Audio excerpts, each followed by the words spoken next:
Médecine augmentée revient cette semaine sur le diagnostic des pathologies hépatiques et l'apport du FibroScan, une technologie française développée par Echosens, appelée élastographie impulsionnelle à vibration contrôlée, qui fête en 2021 ses 20 ans d'existence. 20 ans de recherche pour faire de cet examen non invasif un pilier dans la détection des maladies chroniques du foie à un stade précoce. Explication du professeur Laurent Castera. Ça se présente un peu comme un échographe.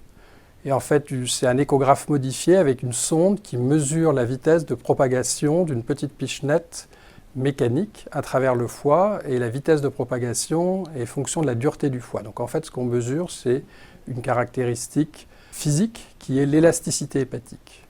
Et en fait, plus le foie est dur, plus l'onde de propagation se propage vite.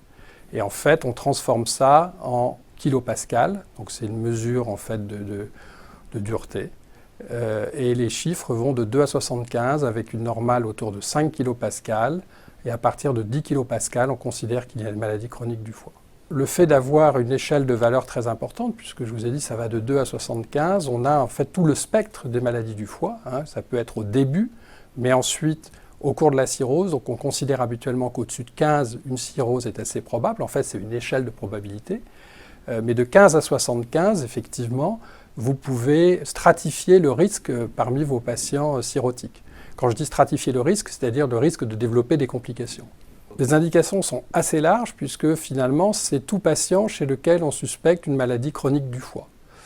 Donc les maladies chroniques du foie, on va dire 90 à 95%, il y a 4 grandes causes. Donc bien sûr l'alcool en France, qui reste encore une cause importante, mais aussi le foie gras, la maladie du foie gras, ou la stéatopathie métabolique, qui est en train de devenir la première cause de maladie du foie, et bien sûr des hépatites virales, hépatite B et hépatite C. Donc avec ces 4 causes, vous avez 90 à 95% des maladies du foie. Une échographie, c'est beaucoup plus long. Une bonne échographie, ça prend 15 à 20 minutes.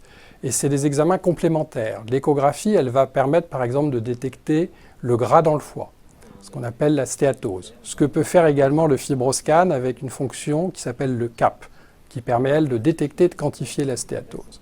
Vous voyez en bleu, vous avez le score CAP, qui lui va de 100 à 400. Là, ce n'est pas des kilopascals, c'est des décibels. Et on considère qu'au-dessus de 250, il est probable qu'il y ait une stéatose. Les gens qui pensent qu'on peut faire un diagnostic de cirrhose avec une échographie se trompent. Les signes sont assez spécifiques, c'est-à-dire quand on les a, le diagnostic est assez certain, mais ils sont très peu sensibles. C'est-à-dire que si je prends 100 patients cirrhotiques, il va y en avoir 20% à peu près qui vont avoir les signes, voire moins, entre 10 et 20%. Donc c'est-à-dire que vous allez louper 80% de vos patients. Et en fait, la force du FibroScan, c'est qu'il est très sensible. Lui va permettre vraiment de vous faire le diagnostic de cirrhose à un stade très précoce. Actuellement, tous les services hospitaliers, universitaires et généraux sont équipés parce que c'est vraiment un outil qui a révolutionné la prise en charge des maladies du foie depuis son apparition. Donc on va dire il y a une vingtaine d'années, depuis en gros une dizaine d'années, qui est recommandé par les recommandations internationales. Clairement, ce qui limite pour l'instant, je dirais, l'accès au-delà, c'est le remboursement. Pour les pathologies, il est remboursé pour l'hépatite B et l'hépatite C, mais pas, par exemple, pour la maladie du foie gras ou l'alcool. Et on pourrait tout à fait imaginer, effectivement, s'il était remboursé et conventionné, qu'il puisse aller au-delà.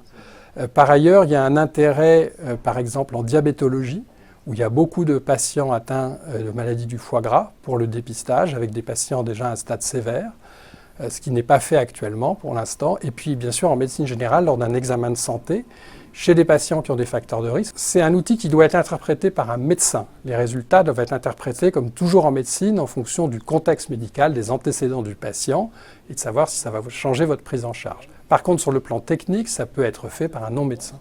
C'est très simple, je vous ai dit, ça prend moins de 5 minutes, et c'est ce que les anglo-saxons appellent du point of care, avec des résultats immédiats. Donc en fait, moi je l'appelle un peu le stéthoscope de l'hépatologue pour faire le diagnostic minute de cirrhose. C'est la fin de ce numéro, merci de votre attention et rendez-vous le mois prochain pour découvrir de nouvelles innovations médicales.